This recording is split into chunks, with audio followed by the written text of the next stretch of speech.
Today, crime scene investigators continued their work from last night. They have completed processing of the scene. As I said earlier, it was very slow and deliberate, and as a result, we have some updated information.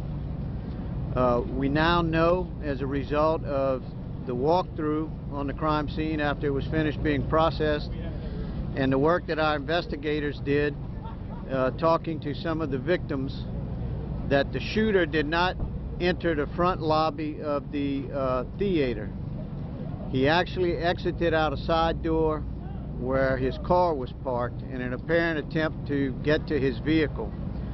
At that same time, a police unit was pulling into the parking lot. He re-entered the theater, fired some more rounds, we think 3 more rounds, and the 4th round he took his own life. This is a result of the crime scene investigation process and interview. We were able to interview one of the victims who was shot last night in the hospital today. So as a result of that, we now know that he tried to exit through that door, re-enter into the crowd. He fired some more rounds and then took his own life. Another important thing to note is that some time ago we had equipped our officers with first responder kits, emergency medical aid kits. They are actually designed for when a police officer is shot in the line of duty. The officers who responded to this scene last night entered the theater with those kits and used them on the civilians who were wounded. A number of those kits resulted in bleeding being stopped and people being stabilized so they could be transported to the hospital. The victims so far, 5 are still hospitalized. A total of 4 have been treated and released from the hospital. 3 are deceased. We have confirmed through the Alcohol, Tobacco, and Firearms Unit, the weapon is a Hi-Point 40 caliber semi-automatic handgun. The weapon was purchased at a pawn shop in Phoenix, Alabama in February of 2014. ATF has informed us that the purchase was legal.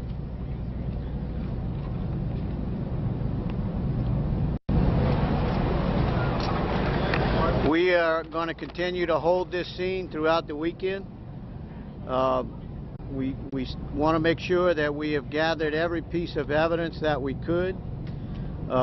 We have an update on evidence confiscated inside the scene. A total of 15 shell casings were recovered in the theater in various areas. Our investigators were able to determine which seats people were in when they were shot. Once we are able to interview witnesses regarding where they were seated in the theater, we'll be able to recreate the setting of that theater just seconds before the shooting took place.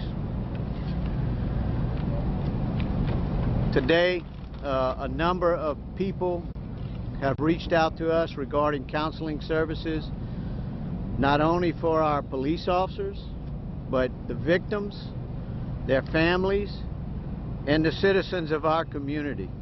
And so on Monday, we hope to open a counseling shelter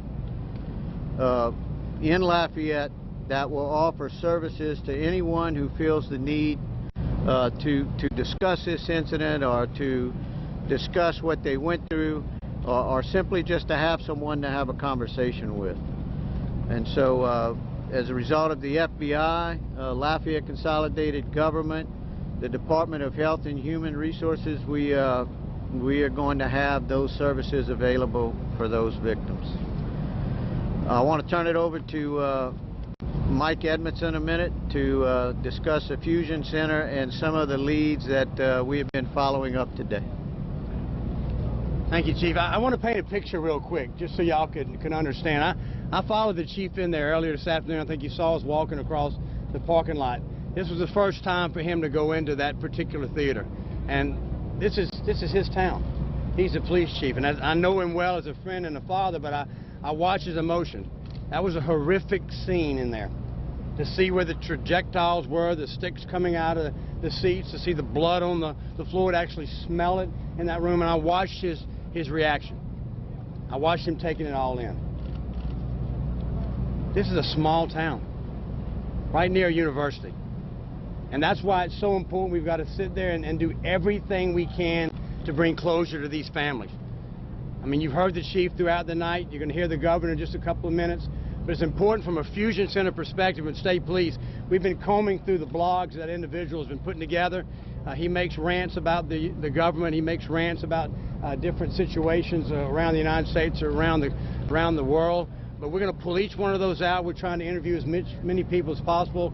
We had troopers and investigators in Lake Charles along with the FBI here in the Lafayette area, in Baton Rouge, every single place that you, because of you getting that information out, was allowed us to take that and follow up. Why was he there? Who was he talking to? What can we get out of that as we try to put this puzzle, which has many, many pieces, back together? We traveled to different parts of this country with the FBI to determine, talking to his mother, talking to his daughter, talking to his estranged wife, trying to get some information that will lead us.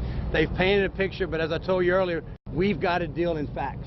A lot of hearsay, a lot of innuendos on the internet. We're trying to take those and put some facts to them to try to determine what caused this guy on this particular evening to buy that ticket to go into that movie theater.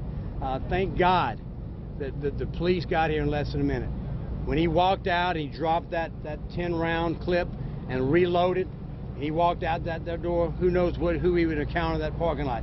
He encountered a police car coming up, responding to the scene. He turns around and goes back in and apparently fires additional shots inside at that particular time before he turns it on himself.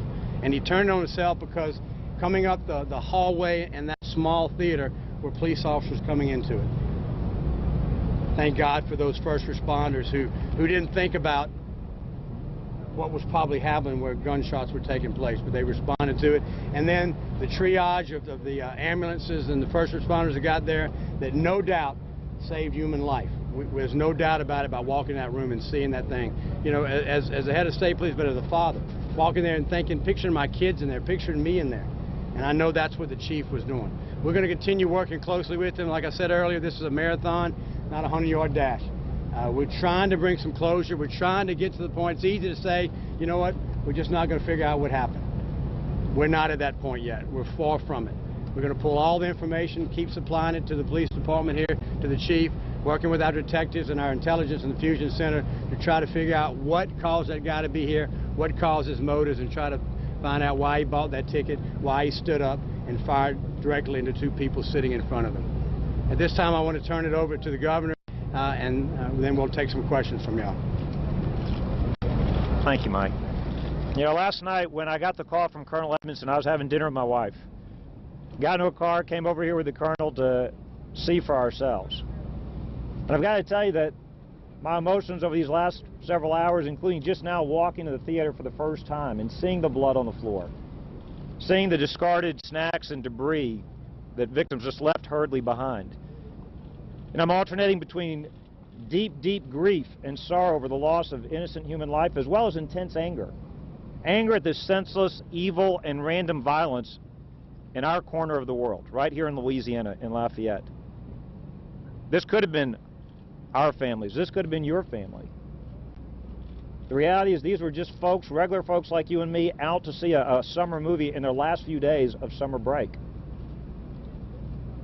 You know, in talking to some of the victims and their families, our law enforcement officials have learned things like, for example, one of the surviving wounded victims played dead to stay alive. What we've learned from inside is that it appears that the shooter actually took his time and was somewhat methodical as he shot folks from the top, from the back of the theater. It appears more and more that he was planning his escape. Literally had the keys on the tire of his car, parked near the exit. It appears more and more that he had thought about how to get away. I too, like the colonel, want to thank the chief and his men and the women of the the first responders, Lafayette Police Department, the other police agencies did such a phenomenal job running towards danger, not away from it. I had a chance to talk to some of the folks, the families of those that were wounded. I talked to the father of one of the young women who tragically lost her life. It's a family of faith. You know, I told them no parent should have to bury a daughter, to bury a child. I first actually met him last night when he was desperately trying to find out what had happened to his child. I was so amazed by, in this most awful moment that any father, any parent could imagine, he was trying to be strong for his wife, for his other children, and relying on his strong faith, his Christian faith. Lafayette, we will get through this. It's going to be tough. There are going to be tears. We need time to grieve, and we will grieve. But this is a resilient community. I do want to remind folks there were incredible heroic acts. You've heard about the police officers that ran towards the sound of gunfire, very likely saving many lives in doing so. You heard about the teachers, one who jumped in front of her friend, a second who pulled a fire alarm even though she herself was shot. Today we learned about a couple who took a wounded victim in their own car to the hospital. They didn't even wait to make sure that person get treatment as quickly as possible. I met with some of the doctors and nurses that provided treatment to the families, to the individuals that have been hurt. You know, the FBI agent on the scene made it, he said it so well this morning when he said, we're trying to make sense out of a senseless act. Lafayette, I gotta say, evil, we see evil in our midst, but good and love will triumph over evil. We will get through this. It's going to be tough. But right now is a time for us to shower these families with love, with prayers, with our thoughts.